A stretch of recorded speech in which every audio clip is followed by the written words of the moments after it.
আজ আমি বেগুন আর ডাঁটা দিয়ে পুঁটি মাছ রান্না করব একদম গ্রামের ভাবে, যেভাবে গ্রামে রান্না করে সেভাবে। খুবই স্বাদ হয় এভাবে রান্না করলে।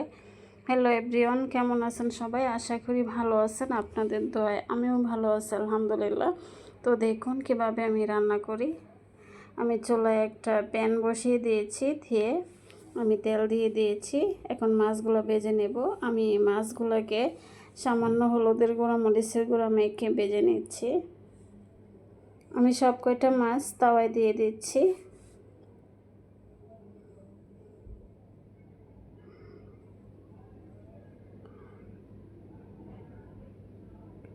আমি সব কয়টা মাছ তাওয়ায় দিয়ে এক পাশে ভেজে নিয়েছি। এখন মাছগুলোকে উল্টে দিচ্ছি।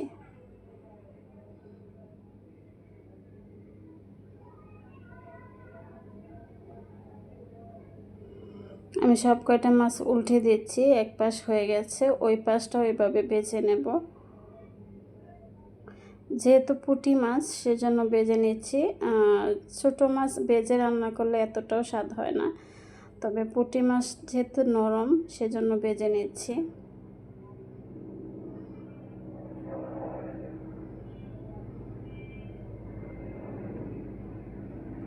এই পাশটাও আমি এখন ভেজে নেব ভালো করে। ভেজে নেওয়া হয়ে গেছে। এখন আমি চুলায় একটা কড়াই বসিয়ে দিয়ে পেঁয়াজ কুচি দিয়ে দিয়েছি। আমি এক মুঠের চেয়েও বেশি পেঁয়াজ কুচি দিয়ে আমি তেল দিয়ে দিয়েছি। এখন পেঁয়াজটাকে আমি ভালো করে ভেজে নেব।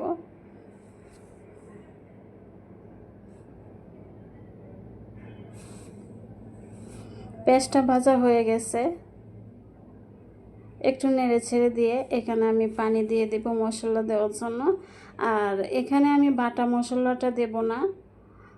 ছোটো মাছে আমি বাটা মশলাটা দিই না, আমার কাছে ভালো লাগে না। আপনারা চাইলে দিতে পারেন, তবে আমার কাছে মনে হয় ছোটো মাছে বাটা মশলা ভালো লাগে না খেতে। আমি এখানে দিয়ে দিয়েছি মরিচের গুঁড়া, দিয়ে দিয়েছি ধনিয়ার গুঁড়া, আর দিয়ে দেব হলুদের গুঁড়া, দিয়ে দিয়েছি স্বাদ মতো লবণ। দিয়ে আমি অনবরত নেড়ে ছেড়ে মশলাটাকে ভালো করে কষিয়ে নেব। এখন আমি কিছুক্ষণ ঢাকনা দিয়ে ডেকে মশলাটাকে কষিয়ে নিচ্ছি। আমি 2-3 মিনিটের মতো মশলাটাকে ঢাকনা দিয়ে ডেকে কষিয়ে নিয়ে এখন নেড়ে ছেড়ে দিয়ে এখানে আমি দিয়ে দেব কেটে ধুয়ে পরিষ্কার করে রাখা বেগুন। আমি এখানে একটা বেগুন দিয়ে দিয়েছি, আর দিয়েছি একটা টমেটো। একটু নেড়ে ছেড়ে দিয়ে আমি এখানে দিয়ে দেব ডাঁটাগুলো। আমি ডাঁটাগুলো কেটে ধুয়ে পরিষ্কার করে ভাপ দিয়ে নিয়েছিলাম। আমি ভাপ দেওয়া ডাঁটাগুলো দিয়ে দিয়েছি।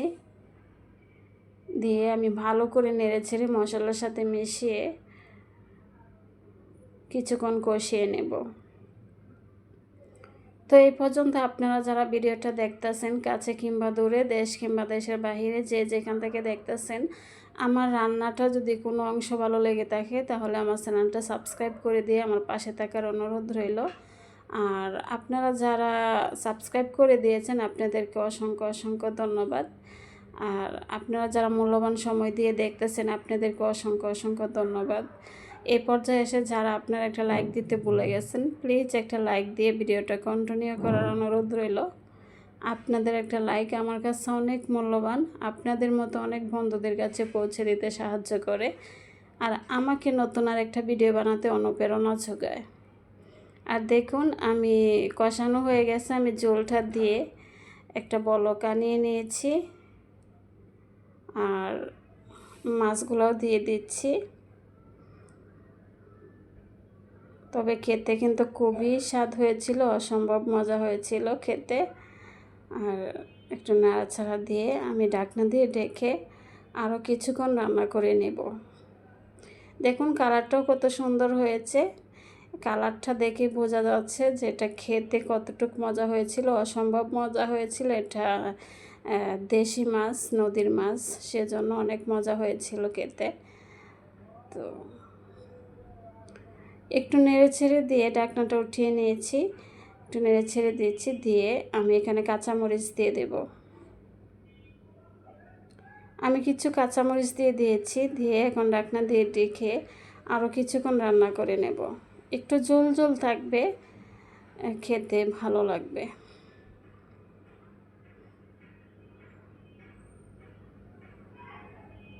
দেখুন একটু নাড়াচাড়া দিচ্ছি, আলতো হাতে নাড়াচাড়া দিতে হবে যাতে পুঁটি মাছ ভেঙে যেতে পারে। আমি আবারও আরেকটুখানি ঢাকনা দিয়ে ঢেকে রান্না করে নেব 2-3 মিনিটের মতো। 2-3 মিনিটের মতো আমি রান্না করে নিয়েছি। এখন চুলার জালটা আমি অফ করে দেব। আপনারা কমেন্টে জানাবেন রান্নাটা কেমন হয়েছে। খুবই স্বাদ হয়েছিল খেতে, আর কালারটা দেখে বুঝতে পারছেন কতটুকু মজা হবে তরকারিটা। খুবই মজা হয়েছিল। আজকের মতো এখানেই রাখছি। ধন্যবাদ আপনাদের সবাইকে।